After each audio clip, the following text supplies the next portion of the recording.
What's going on, YouTube? It's Proke here, and as you can see, I'm starting a new YouTube series called The Breakdown, where I basically am going to be breaking down different PC components like CPUs or GPUs and explaining what brands they are and which ones to buy so that you know for building your next computer. Now in this video, I'm going to be breaking down a CPU, which is also referred to as a central processing unit or the processor. There are two mainstream brands of processors. One is Intel and the other is AMD, and they each have different makes and models of each one of their processors, and I'll get into which ones are better and which ones are worse for gaming. The brand I'm going to be explaining first will be Intel, since more people use Intel for higher end PCs. Now for Intel, there is four major models that most people go with for gaming. The first and lowest model of Intel CPUs that I recommend is the Pentium series.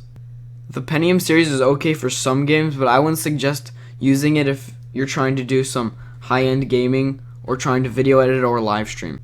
The reason the Pentium chips aren't as good for gaming is because they only have 2 cores and they aren't hyper-threaded.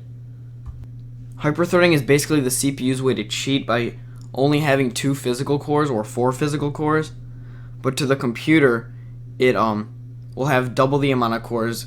Even though they're not actually the amount of cores, they're theoretical cores. The next model of CPUs from Intel is the i3 series. The i3 chips are dual core like the Pentium series, but are hyper-threaded, so they theoretically have 4 cores. i3 chips also handle gaming a lot better than the Pentium chips do, but I still do not suggest them if you were looking to video edit or live stream.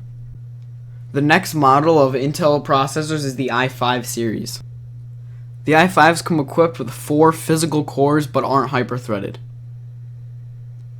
Since having 4 physical cores is a lot better than having 4 theoretical cores like the i3s, the i5s are still better in every single scenario that you put them through. Like for gaming, live streaming, video editing, you'll be really good with an i5. The toppest rank of Intel processors are the i7s.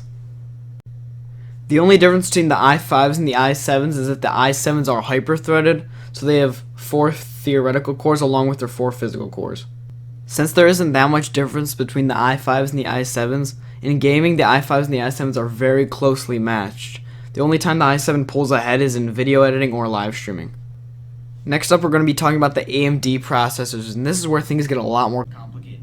Since there are a lot more models of AMD processors, I'm only going to be talking about one series. The first series is the FX series. The lowest model of the FX series is the 4300. This processor has 4 cores and is clocked at 3.8 GHz.